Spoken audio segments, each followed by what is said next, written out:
Bienvenue à Paris Match sur notre stand. Des nouveautés produits, oui, nous en avons une, celle sur laquelle déjà je suis assis, qui fait partie de la gamme des Dyna et qui est une version au quotidien des motos touring à l'américaine. Les touring sur d'autres gammes sont des motos pour partir très loin, dans le confort, avec beaucoup d'équipement. Celle-ci, dans une version plus légère, plus minimaliste, permet une utilisation au quotidien avec la protection d'un pare-brise et de sacoche à l'arrière dans la plus pure tradition des motos américaines. Et puis nous avons travaillé deux motos conjointement avec Guy Roturo. Guy Roturo est le directeur artistique des marques Freelance, chaussures pour femmes, et Jean-Baptiste Roturo, chaussures pour hommes.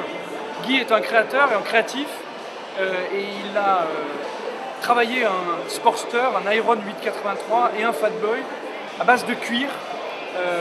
Il est chausseur, donc ils ont travaillé des patrons pour que chaque pièce s'adapte sur les réservoirs, les garde-boue. Un travail incroyable, un nombre d'heures incroyable travaillé sur ces motos avec des matières nobles comme le cuir de python, d'alligator ou d'autruche.